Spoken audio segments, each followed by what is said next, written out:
Magic words, everyone. Game week. It's game week. Nebraska, Illinois coming up on Saturday. So we are 4 days away from college football in Champaign. Big Ten, no less, with, of course, the Huskers taking on the Illini, game that we have had circled and have talked about for months and months and months and months.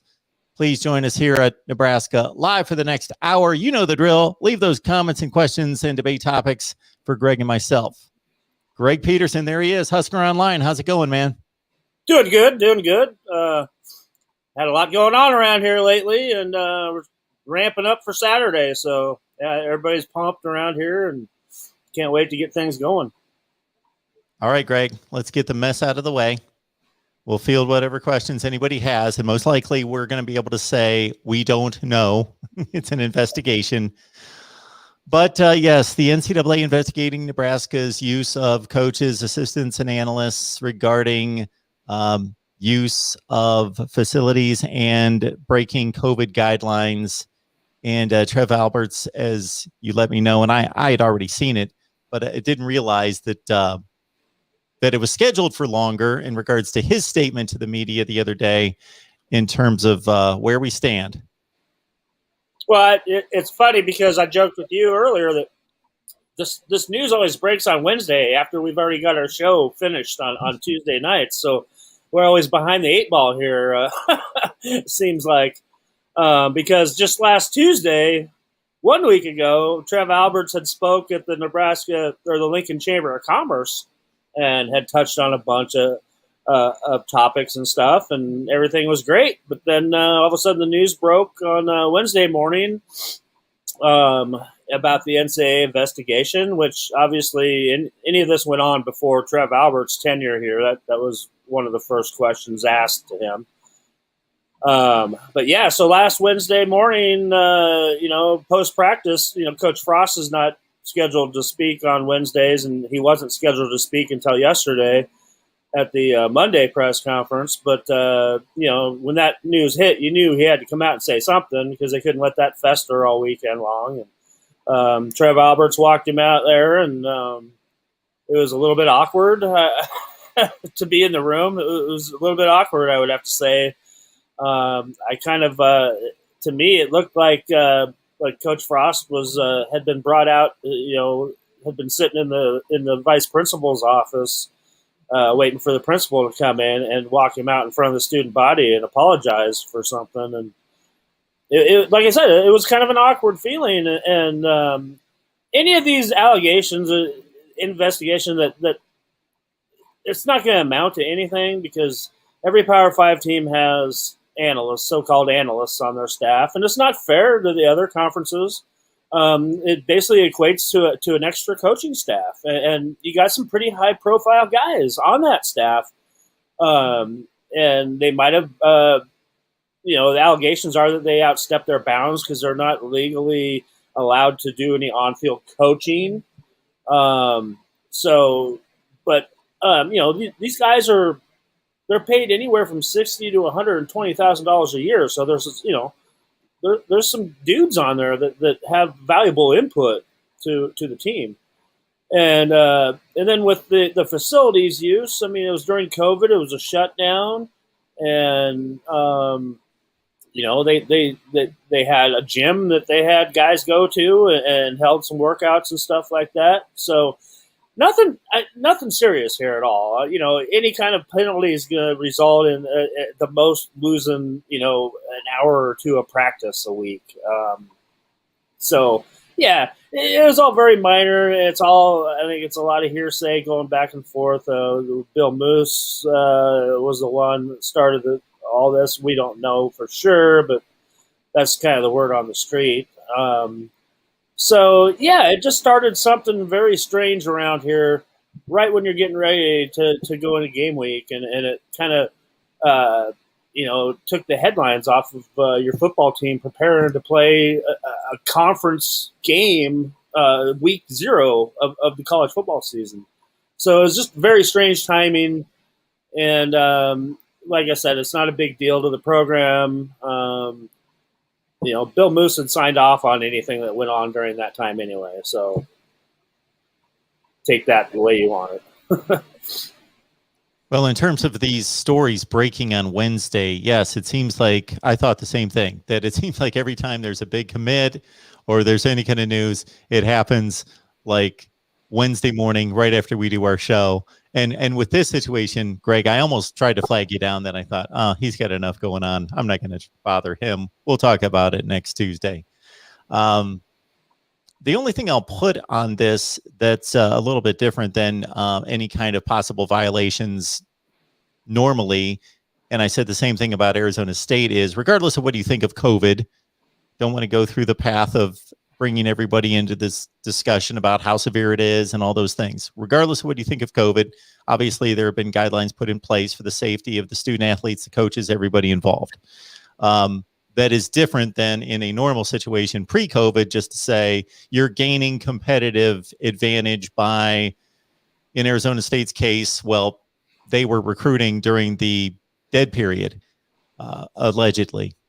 And with Nebraska using facilities and then getting the on-field coaching from the analysts that are not supposed to be doing that, but also the use of the facilities during COVID. And again, when apparently everybody else is not using their facilities, and then the safety of the student athletes and everybody involved, because of the reason the guidelines are in place is for protection of everyone involved. And things are getting worse, too. Lincoln just passed the mask mandate, just went back into effect here in Lincoln today. It actually will start Thursday, that everybody, if you've been vaccinated or not, are required to wear a mask indoors in any situation. So, yeah, things are, not trending in a good way right now as far as COVID is concerned. Not in most places. Not in most places. No.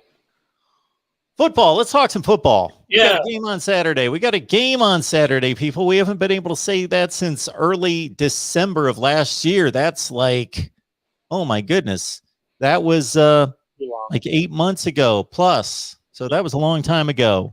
And this one matters a whole lot more than that one did, because obviously Nebraska at that point knew that they were just playing out the string, and it was still good to see football. But it's really good to see football when it matters, when okay, either it's a big game and there's implications, or it's the start of the season. Everybody's got a fresh slate, start anew, regardless of what's happened in the past, regardless of the disappointments, regardless of anything.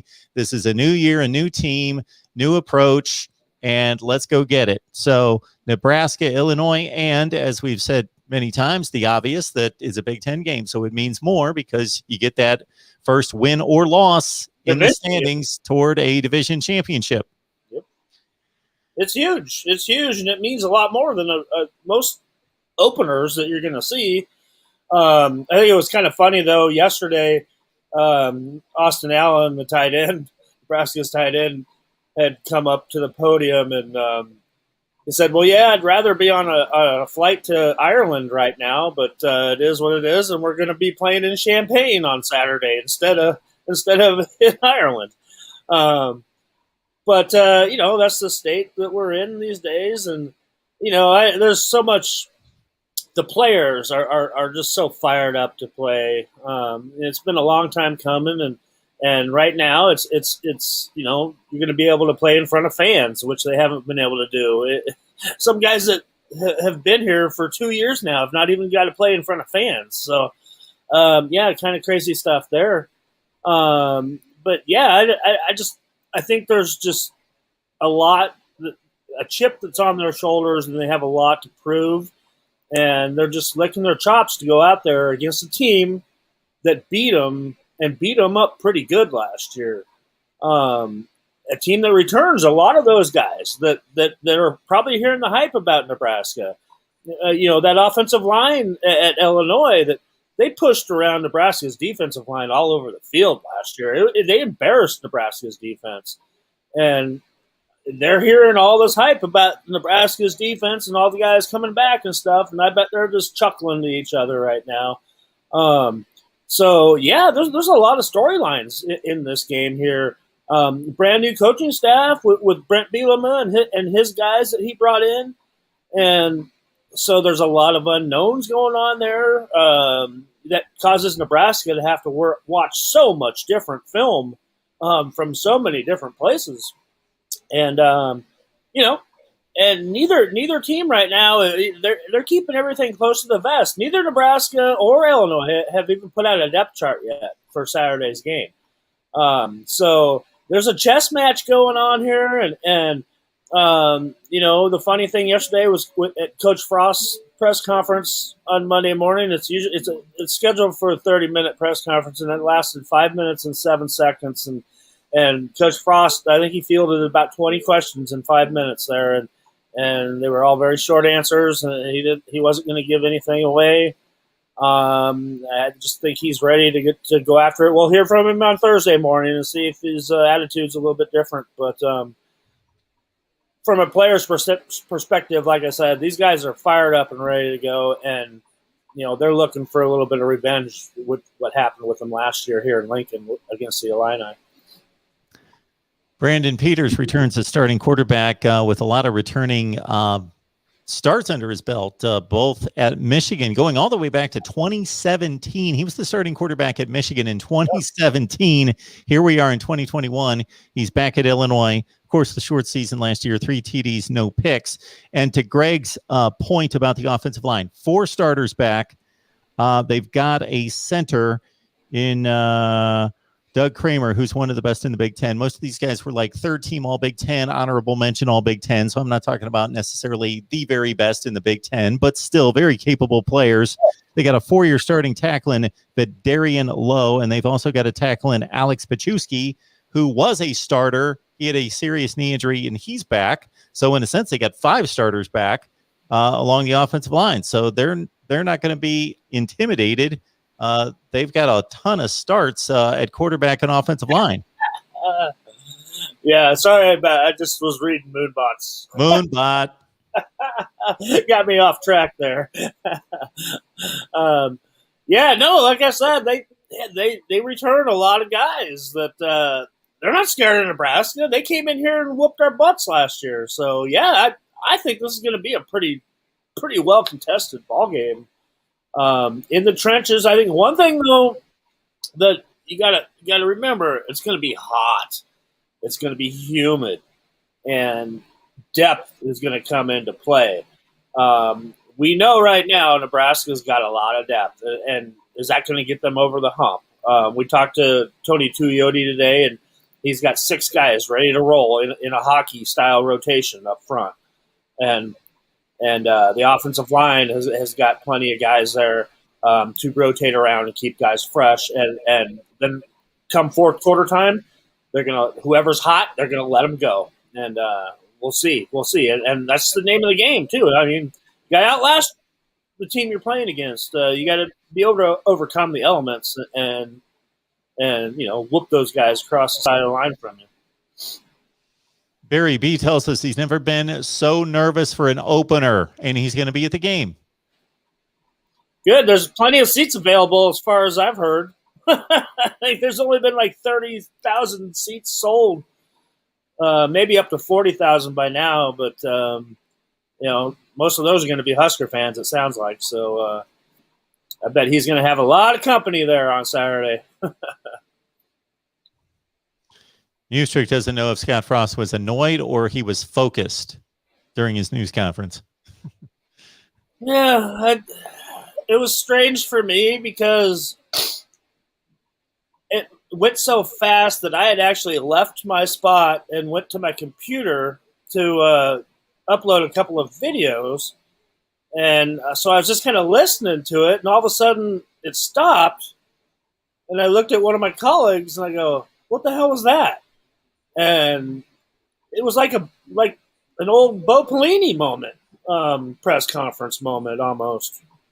That's the way it kind of came off to me, but I just don't think he just didn't want to really talk. He was not going to go anywhere. He wasn't going to let anybody lead him down any kind of path to say anything else different. Especially, I don't think he wanted to take anything else away because Monday morning as well, they handed out 12 black shirts to the defense. They named captains over the weekend, and I think that he was just kind of shying away from any kind of questions from the investigation or anything like that, and just keep it to football. Basically, is kind of what was going on in my mind. Do you remember the captains offhand? Oh yeah, Adrian Martinez, Austin Allen, Cam Taylor-Britt, and Damian Daniels, whose brother was a captain here 2 years ago. Darian. Yep. Damian reworked his body and gained the respect of his teammates to be voted a captain. And the guys, a guy couldn't deserve it more in my book. Him and DeAndre Thomas got a black shirt. Another guy these guys have been here since 2017 and have really not gotten any significant playing time because of being out of shape or injuries and stuff like that. But these two guys have worked their tails off, and they're getting rewarded right now. And some of the coolest stories that I've seen in a long time around Nebraska football. I was going to say, but because I would have guessed the other three, I wouldn't have guessed Daniels. So he's always been a Nebraska guy, right? His brother transferred in from Oklahoma State. Right. As a fifth-year senior, yeah. Damian been here. Damian, kind of lived in his brother's footsteps for a while there, and Damian had always been overweight, just not in shape, and he wasn't available. You couldn't count on him for most of his young career, and I hate to put any blame anywhere, but Mike Riley and his staff didn't push nutrition and that all that stuff. That all of a sudden the light turned on with Damian after last season. Totally reshaped his body. He's still a 300-pound defensive tackle. He's a 300-pound nose guard, but he doesn't look like it, and he's quick as a cat now. And his teammates recognize the work that he put into that, and he earned himself being voted a captain just because of his work and dedication and love of this program. That confounds me in this day and age when the average person walking around the United States has a pretty good grasp on that there are healthy ways to live, and not that we're all experts, but you know that there's advanced science and technology and know-how concerning health and nutrition, that playing football collegiately at the highest level at Nebraska in the Big Ten Conference, that wasn't addressed. That's surprising to me. Hey, after games, those guys would have a whole large pizza to themselves after a football game, after walking around getting their asses whooped by 40 points, and they're wandering around the post-game press area in the locker room, and each one of them got a whole large pizza, and they're going to go devour it. You don't see that around here anymore. And I get it. When you're 20 years old, you think you can do anything, and I certainly didn't eat well then, and I still pretty much don't. I try. I keep reminding myself I got to, but we had this hurricane coming through here the other day.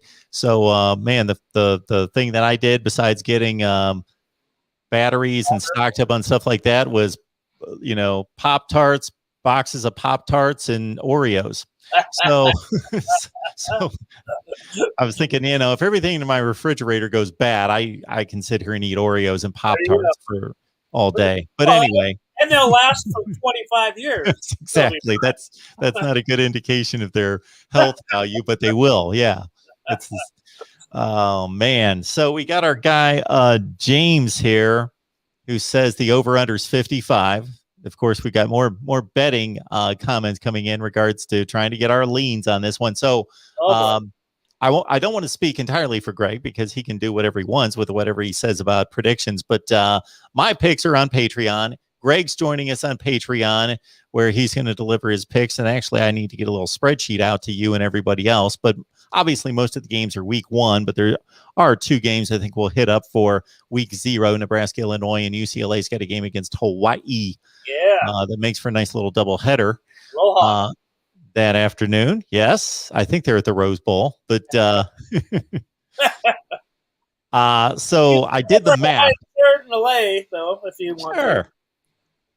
I had the time. I'm not a math genius, so nobody think this, but I did have the time because Greg was talking for long enough that I looked at James' comment and said, I put it together that if Nebraska is roughly a touchdown favorite and the over-under is 55, James is telling us, then basically Vegas is telling us they expect Nebraska to win 31-24. Adds up to 55 points. There you go. So that's what you're dealing with, whether it's over-under or Nebraska, Illinois with that touchdown spread, folks. I'll tell James right now, it's going to be 34-24. So take the over. All right. 10-point win for the Huskers. All right. Thuray. Good to see you, Thuray.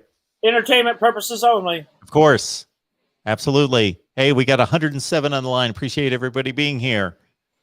If you missed anything, which most of you did, because most of you are just catching up here in the first 20 minutes, just wait for the video to post right after the show and go back and watch what you missed. And we would appreciate it if you guys, now that we're in football season, man, no excuses. Go out there and grab some folks that love college football, especially Nebraska, of course, because we're talking Nebraska for an hour. But as you can see, every week in the live chat, we got fan bases represented from all over the place that love just joining the conversation. So regardless of who you like, bring them on in. We're here we're very consistent with Tuesday night at 8:00 Eastern time, 7 Central. If we got to move it, turn on those notifications to know when we do move it. But most of the time we're going to be here Tuesday night at 7 Central. All right. Thuray, keys for the game. Different than last year. Keys to the season going the Husker way. In my opinion, the game is what am I missing there? The game is, this game is the tone setter. Yes, absolutely. It is. Sure. Well, yeah, and I think the keys to the game is obviously you come out as an offense and you run the ball right at them. You bust out 4 yards of play and, you have 3rd and short instead of putting yourself in 3rd and 7 or 3rd and 8. And then you limit those Adrian Martinez scrambles that he has to go find some wide receiver. You establish your identity, which we've talked a lot about. And I think we got to do that right away. And you start running the ball, and with all the weapons that you have on the outside and a stable of running backs, that there's 3 guys still in the lead, as far as we know, for the starting running back position, only 4 days away from kickoff. You establish that running game. You open up the field with those awesome wide receiving weapons that you have and these big tight ends. And that way you eliminate these silly turnovers because you're trying to scramble around because you're way behind the chains and you don't put your defense into those horrible spots and just let them play defense straight up and not have to defend 10 yards of field. Let them defend 80 yards of field. I think those are your keys to the game, and that sets your standard for moving on the rest of the year. Nebraska, they have a chance to go 3-0 to start the year. They haven't been 3-0 under Scott Frost, and that right there has got to be a big, big momentum booster heading on to the rest of the season. You go down to play Oklahoma and Norman.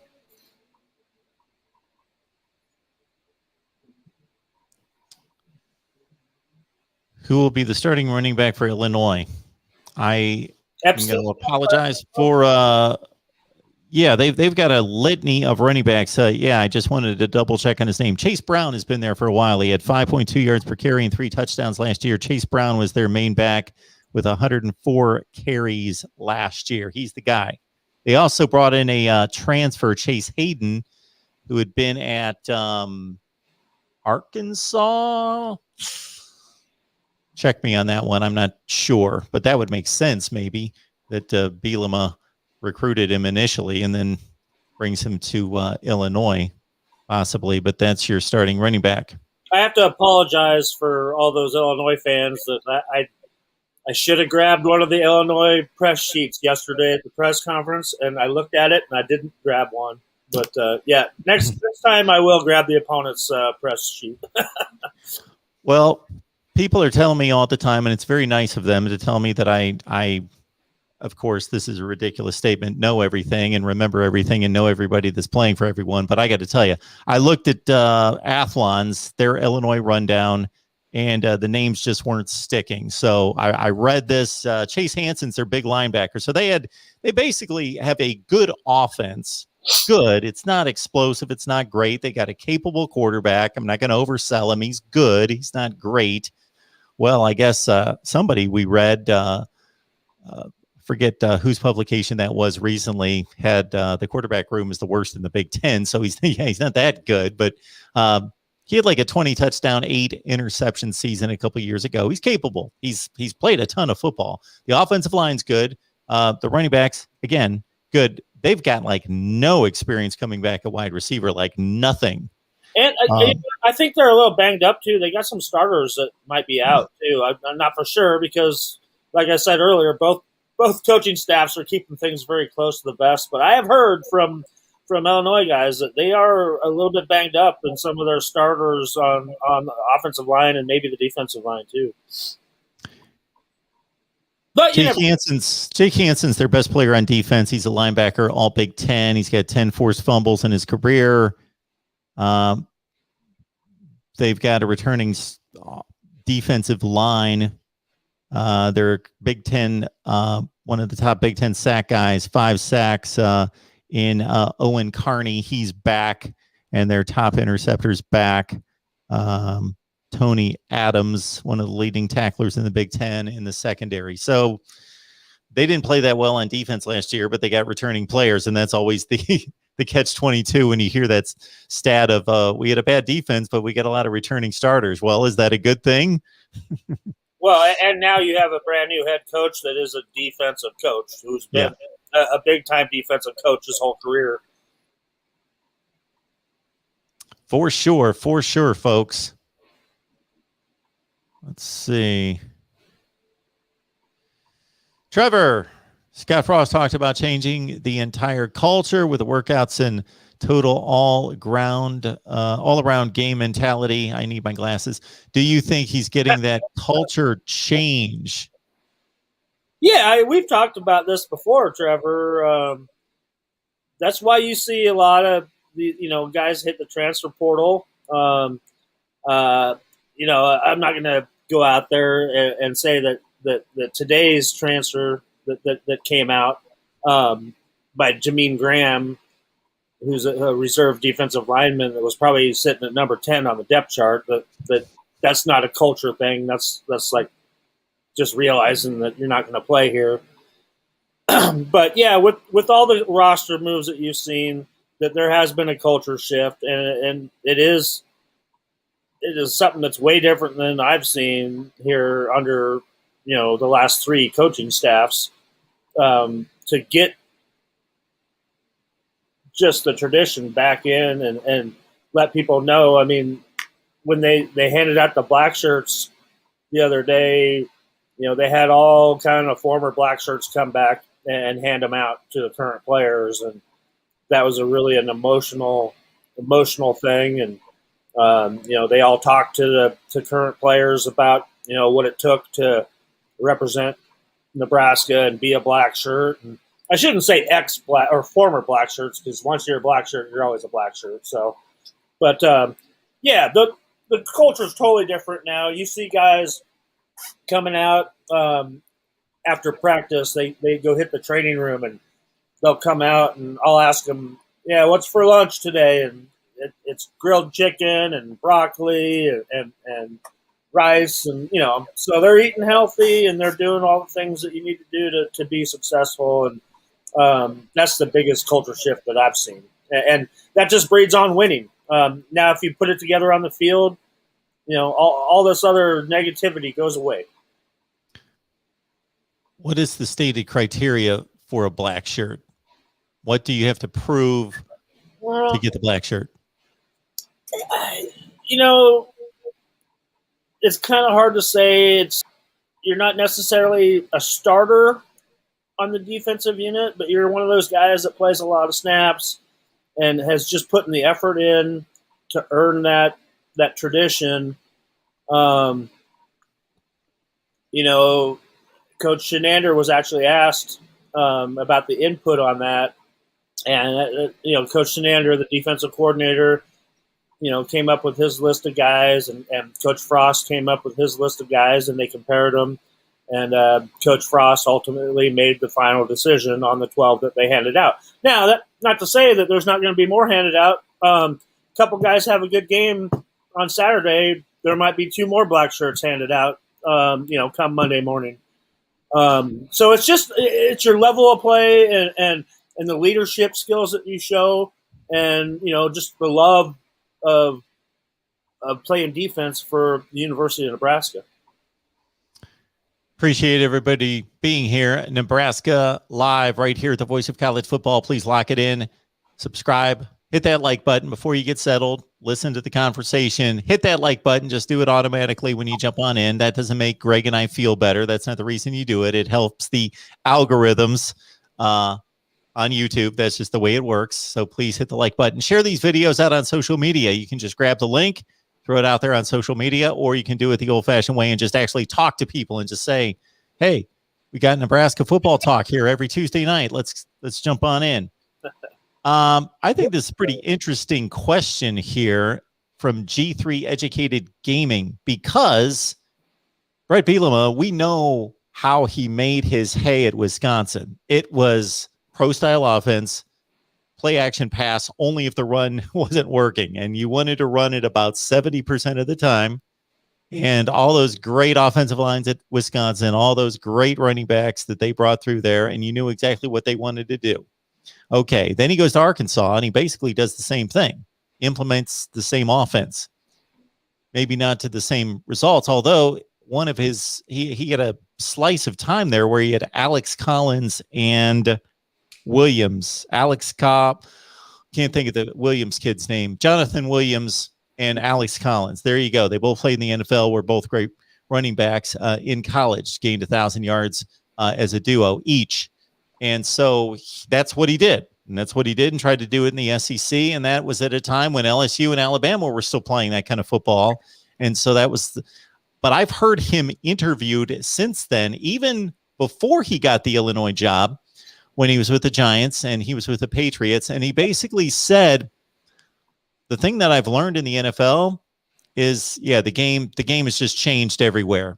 And I still believe in the same things, but I understand I can't be successful running the same kind of offense. So this is kind of an unknown to a certain extent as to exactly how they're going to play it. Well, you know what I think he learned in the NFL was game management more than anything. And I think that's the way he looks at it now. And, you know, he's going in there with mostly guys that he didn't recruit. And, you know, it's going to take a few years for him to bring in his style of guys. So it's hard to say what he's going to do with a new offensive coordinator that came from Appalachian State. You got to kind of expect that they're going to do a lot of what Appalachian State did to be successful. But like you said, you really don't know what Brett Bielema is going to do, because he's got that experience to where he might be sneaky. He might be planning something funny for Nebraska that Nebraska has no idea that's going to happen. So who knows? Who knows? Yeah, it's going to be interesting to see. The last time Brett Bielema was a head coach in college football, I'm almost positive the year would have been 2017. Yeah, because Chad Morris was there in 18, 19, and 20, or it might have been 2016. Anyway, yeah, I think it might have been 2016. So that's been a long time ago. And like I say, the offenses that were being run in college football by a number of teams were different. The spread formation and the 5 wides and all that, and the RPOs were already in play for most of college football, but there were still the LSUs and the Wisconsins and the Alabamas that were holding on to pro-style offense. There were plenty of them, and others. They were the successful ones, and Arkansas. So we don't get preseason games to see what these guys are running. So it'll be interesting. Yeah, I mean, who knows? Who knows what they're going to do? That's the whole thing, that it's just up in the air right now. And until you can get some tape down on what this coaching staff is trying to do, you just don't know. All right, Dondre. Whoa. They're playing Illinois this week. Let's start there. It's already got the. I'd be happy with that 27-21 over Illinois on Saturday, you know? Yeah. Hey, just get a win. Let's start there, and then we can talk about Oklahoma in a few weeks. Absolutely. I know Nebraska fans' mindsets, some of them, and I get it. You're used to dominating, and you're used to what happened years ago. So if they win that game 27-21, Greg, you know that we're going to be fielding a lot of complaints here next week. Not that they're going to be justified, because I think any win in this situation is a good win. A divisional conference game win is a win. Yeah, considering where they've been for the last 3 years, you know. Let's get one under our belt before we are trying to get lofty expectations. Yeah, get the win and get out of there. If the performance is impressive and they win by 3 touchdowns, that would be phenomenal. But just so they win the game. Yeah, absolutely. Reg says it will be a little different offense. I believe he's talking about, well, we'll see. If he wants to run the power game, I'll take him 3+ years. It'll take him 3+ years. Frost just seeing the power guys he wanted in 2018. Totally right. Yeah. No, yep. Reg is completely 100% right there. Totally right. Yep. Nope. That's why you just don't know what you're going to see from Illinois this Saturday. Noah says, hey, Mark. Hey, Greg. He's excited about Nick Heinrich and what he'll do at inside linebacker. I think Nick's going to have a heck of a year. He's poised. He's healthiest that he's been since his junior year in high school, because he got a little banged up his senior year at Omaha Burke, which kind of lingered on when he got to Nebraska here. But he's had a fantastic fall camp, and he's going to be one of those leaders there at the inside linebacker position. And look for Nick Heinrich to be one of those guys. He reminds me a lot of his coach, Barrett Ruud. A lot of those same intangibles and a lot of the same football instincts and the things that you saw that made Barrett Ruud an NFL player for a long time. I don't think anybody should really take offense to people's predictions. I just don't really understand that and think it's disrespectful or whatever. People can predict whatever they want, especially it being the first game of the season, especially considering, as you said off the top, Greg, this Illinois team won the game by 18 points at Nebraska last year. Convincingly beat the snot out of Nebraska. And it was cold, and I had a horrible time. And I actually was looking over some of my game tape from that earlier today, and it was making me sick looking at it.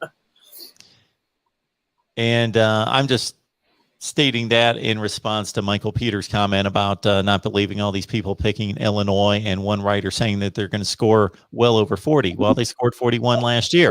Yeah, I mean, we don't know.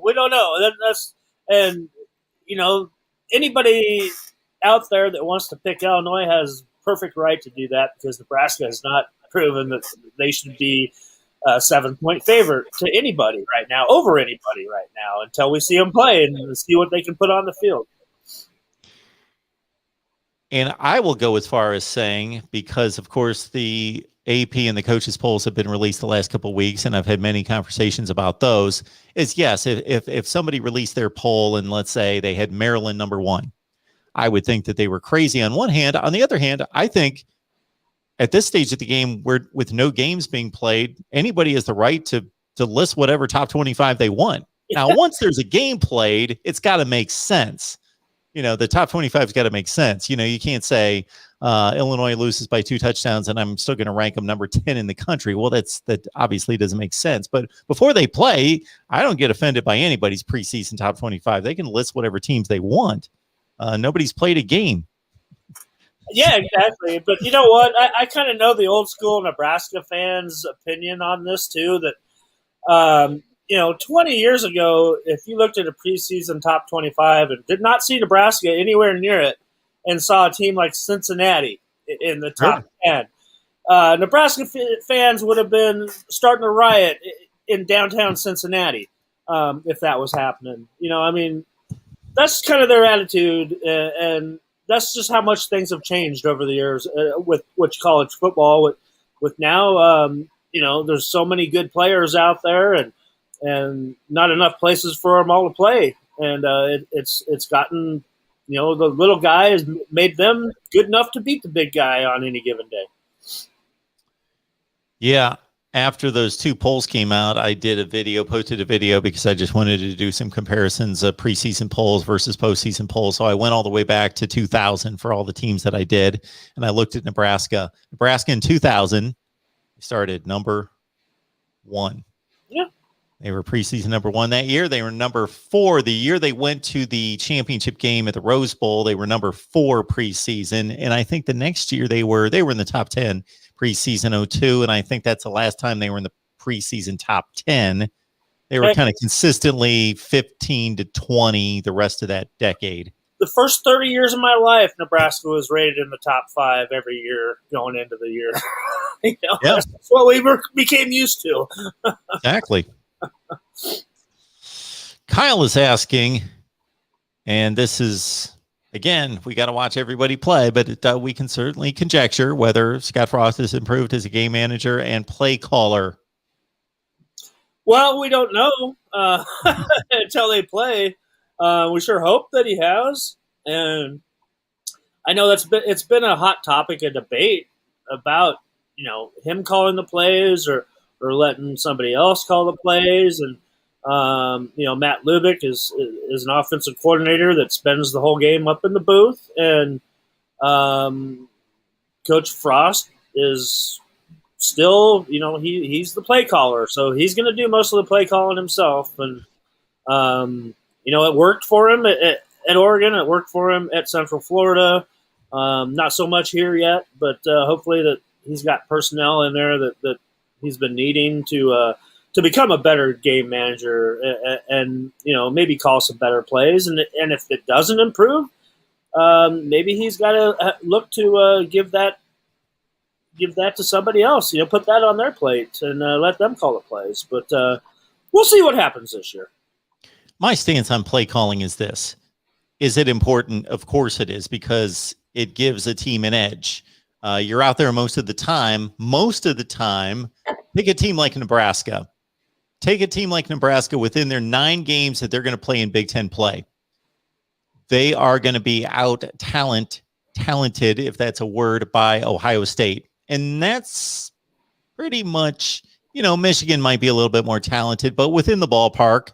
And they're going to be more talented, even though they could lose this game against Illinois. They're the more talented roster. They're the more talented roster than Purdue. So anyway, they've got a glut of games where the talent's fairly even, Wisconsin, Iowa, Minnesota, etc. And so is play calling important because it gives you an edge, your preparation for the game, your schemes, and then actually calling the plays on Saturday? Absolutely. I tend to think it's a little overrated. I think fans just, what is easy to do is obviously when the play works to say that was a great play call. And if the play doesn't work, say that. Why is he calling that? Yeah. And I have to keep going back, and I sound like I'm harping on the same thing, but with the amount of talent and the amount of depth that he's got on this team this year, I think that you start to see things change a little bit. And like I mentioned earlier, that you're not in 2nd down and 9, you're not in 3rd down and 7 every time now. You get positive yards, you get 4 yards of play, and all of a sudden, you know what, you're moving the ball downfield, and then you've got all these weapons to play with, and then you can call those plays that people are like, oh, wow, that was a great play call. Because you got the defense on their heels looking at the run coming at you, and all of a sudden you're throwing it over the top to a 6'9" guy or a 6'5" speedster, and we'll see. I mean, we've talked about it a lot, that it takes a long time to get the talent and the depth in that you need to run what you need to run to be successful. Yeah, it's going to be great to watch football. It is just going to be great to watch football, and I'll be fascinated to watch this team against Illinois. And I think Nebraska's better, but I don't think they're substantially better. I'm not going to be surprised by any outcome in this game, but I do expect Nebraska to win. I think if you put these two teams on the same field 100 times, if that was possible, Nebraska wins like 65 times, something like that out of 65-35, something in that range is where I'm going with these two teams, but maybe I'll change my mind after I see them on the field on Saturday, but I just can't wait to watch football. That's for sure. We'll let everyone know that we're on Patreon. You get my picks. I guess that wasn't good enough. My picks will get everybody else, 15 media members, including Greg here with his predictions every week on Patreon. So join us there, Patreon, MarkRogersTV. Just look it up right there. Also, we're going to have post game here on the Nebraska channel every week after the game. So that starts this Saturday. We will have the post game for you. And Greg, I think you're aware of this. I'm going to be live for 24 consecutive hours. What? Did I tell you that? No. I've threatened to do that like every year. And then I finally committed to it. I said, we're going to be live for 24 straight hours opening weekend. No. I'm going to cheat a little bit. And bring in maybe a couple people to give me like an hour or two nap. I would hope so. So we're going to do that. So my thought is, I figure that that opening Thursday night, Ohio State, Minnesota, there's like 4 games that night that we'll consider that opening night, because I wouldn't want to do this Friday and Saturday. So we'll do post game till about 2 a.m. that Thursday night. So I'm going to rewind the clock 24 hours. So 2 a.m. Wednesday night, Thursday morning, we're going to go live and be on all Wednesday night, all day Thursday. The games will be Thursday night, and then we'll take it post game at 2 a.m. Then I'll crash. Nice. So that's over on the main channel, everyone. 24 consecutive hours. So if you're going to trip me up I'll be punch drunk at some point. So who knows what's going to come out of my mouth. So I have to hit you up at some point there. Might go viral. Yeah. Check in on me. Make sure and we also have some gear available. Check it out. voiceofcollegefootball.com. Get your gear right there. Check it out. I'm not a salesman, so I'm not good at this, but I'm just letting you know. Maybe you'll find something there that you'll like. voiceofcollegefootball.com. Yep. Let me throw out a plug. I got gear coming. I just ordered mybeefjerky.com, my beef jerky hat and my beef jerky shirt. Cameron Jurgens. Okay. Center for Nebraska. He's beef jerky now. That's his brand. So yeah, I got my hat and my shirt coming. It's pretty cool. It's like a bowl. It says beef jerky on it. It's pretty cool. It's like almost like a Texas Longhorn looking bowl thing, but nice. All the players have been wearing the stuff all week, so I got mine coming. Oh yeah, all sorts of people are going to have their marketing angle. It's the NIL era. Yep. All right, folks. What do you got for us?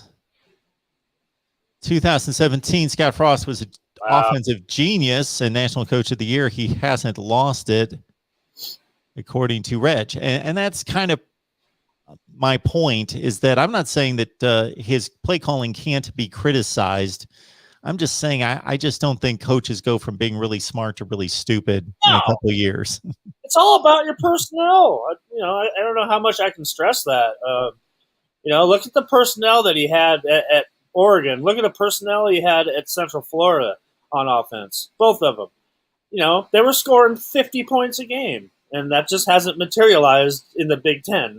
That's just not Big Ten football, and you got to change your whole philosophy to be successful in a different style of league.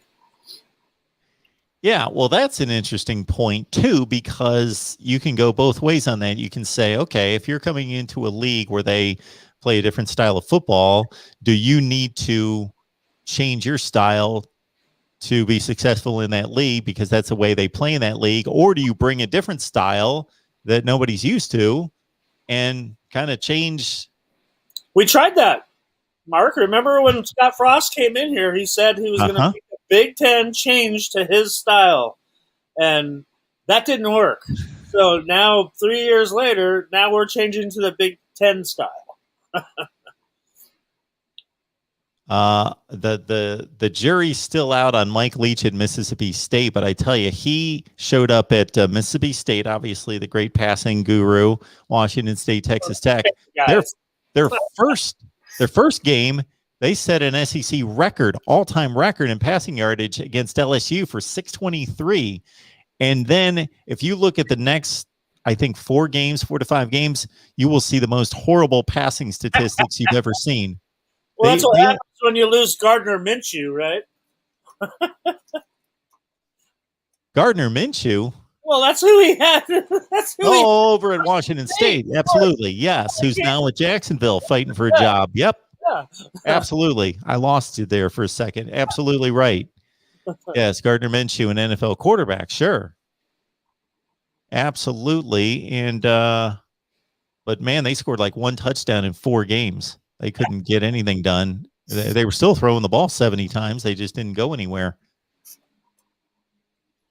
Well, right. I can't wait to see that Egg Bowl every year now with Kiffin and Mike Leach going at it every year. That's awesome.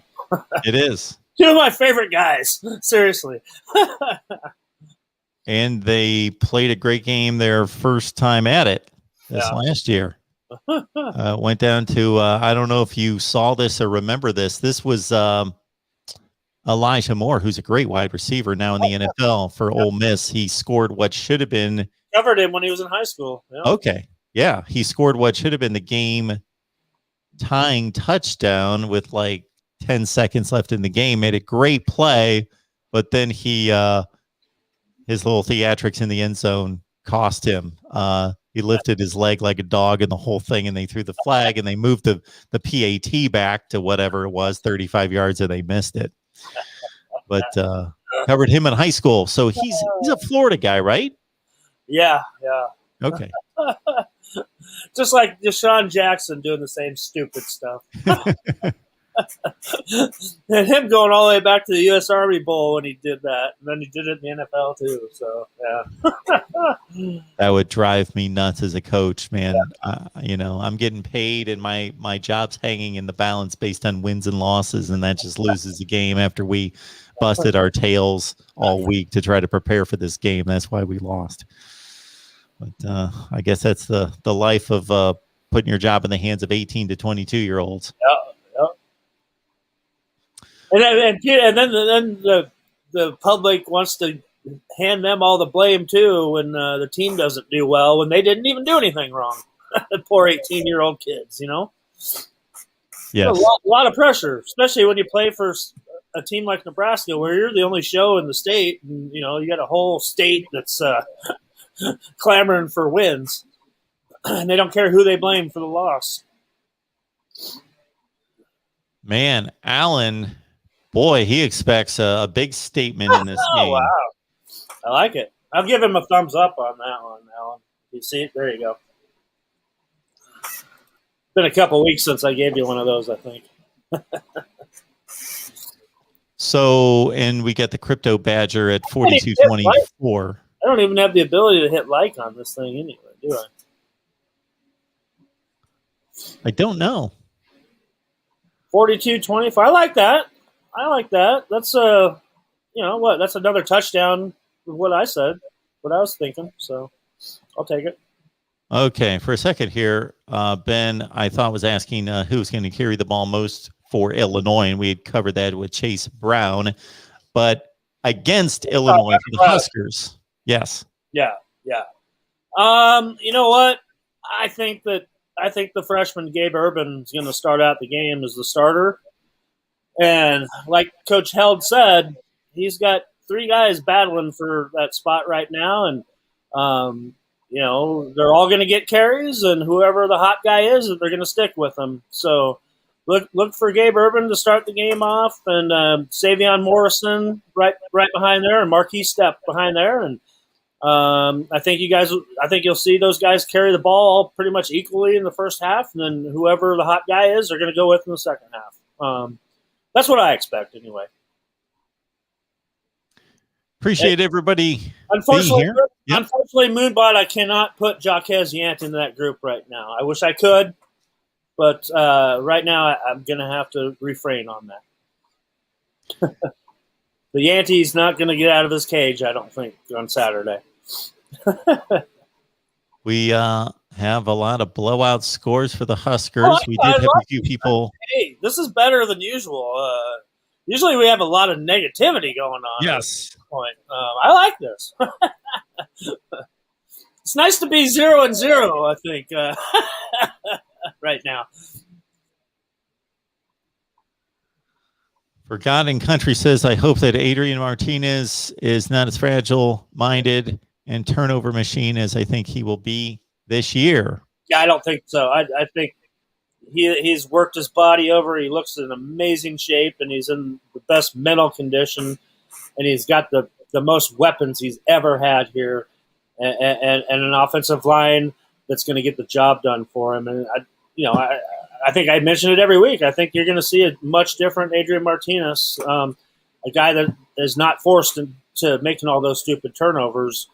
And it's going to be night and day than what you've seen out of Adrian Martinez for the last couple of days or a couple of years. We had one question coming in from John concerning Omar Manning and receiving yards this season, whether that was this season or this game. I don't know if you're a big stats guy, Greg. We've done 31 of these. I guess I should know this. But if we run through this, and everybody have a little mercy on Greg because I'm just throwing this at him at the last second here. But do you mind if I keep this? If I jot this down and keep this? Me? Yes. No, I don't mind. Okay. Adrian Martinez, what do you think his stats are going to be roughly this year? This year? Yeah, like completion percentage, yards, TDs, picks. Oh, jeez. Oh. This is going to be guesswork here. I'll play along with you, too. Yeah. I'll put my neck on the line, too. I think I'm going to write mine down here. I think a good 3,500 passing yards or so, around there-ish. Okay. I want to say the completion percentage is up around about 62%. Oh, okay. Yeah. Okay. Touchdowns,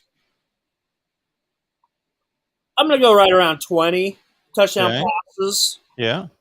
And then rushing yards, I'm going to say about another 1,200 yards rushing and 8 TDs on the ground. Oh, nice. How many picks? Oh, picks.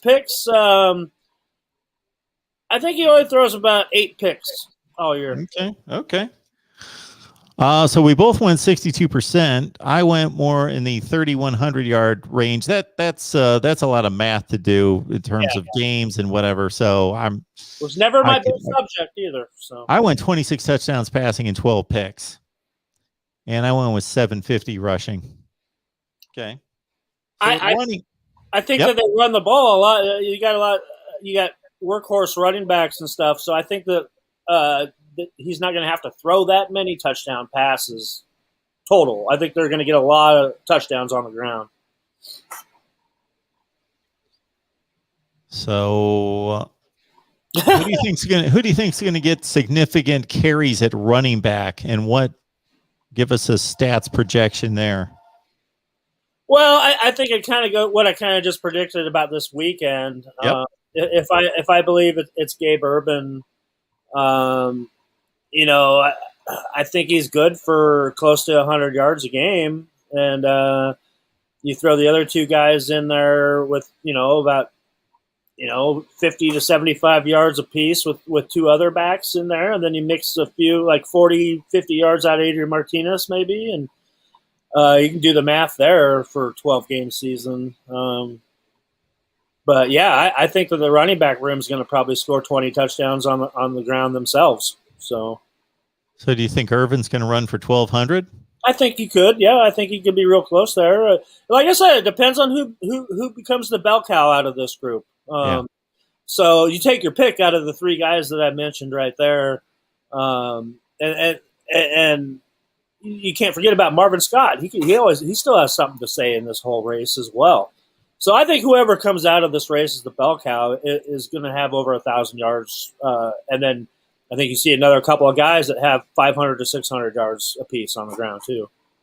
So okay, I just think that's what you have to do to be successful in this league. You've seen teams like Iowa and Wisconsin just live off of doing that, spreading it around, pounding up and down the field, running the ball. So is Samori Toure, is he going to lead the team in receiving? I think so. Yeah. I think he comes out. Him and Oliver Martin, I think, are good for 4 to 5 catches a game and, get 60 to 70 yards apiece. And then Omar Manning is your weapon that you hope to get loose a couple of times a game for some big strikes down the field, and throw Xavier Betts into that group as well, who's really come across as maybe the number 4 guy in that wide receiving depth chart. So, I think that they're going to spread it around there, and you can't forget about the tight end position with Austin Allen and Travis Folkelek that they're going to catch a lot of balls themselves too. So you got a lot of guys to spread the ball around to, a lot of different weapons, and I just think that it's going to be one of those years where you see a lot more offensive production because now you have weapons and you have the depth, and you're not going to be playing from behind all the time like you used to be doing here the last couple of years. All right, folks, one more time. We're at Patreon, Mark Rogers TV. Just look it up right there. Patreon, Mark Rogers TV. You get my picks and everybody else's, our 15 media guests. We got Steve Merrill there from Wager Talk and Pro Sports Info with his Lock of the Week, Insider Look. And, of course, you also get the one exclusive live stream from me per week, per request. And post-game show here after the Nebraska-Illinois game. All right, Greg, anything else we need to do before we hit the road and come back at 1-0 next week? Always things that we never have time to get to, that's for sure. But, just excited for, we got high school football Thursday and Friday, and then college football on Saturday. So couldn't be any better around here. Good crowd in here tonight, folks. Go out and grab some friends. Bring them in here. Nebraska Live at 7 Central every week, 8 Eastern, Tuesday night. And think about contributing to the show. You can go to Venmo, PayPal, or Cash App and just search Mark Rogers TV, Venmo, PayPal, or Cash App. And if you want it designated for this particular show, just put Nebraska on there. Greg, we appreciate it. Enjoy the game. I'll try. Hope everybody enjoys the game, and we will see you back here next Tuesday night.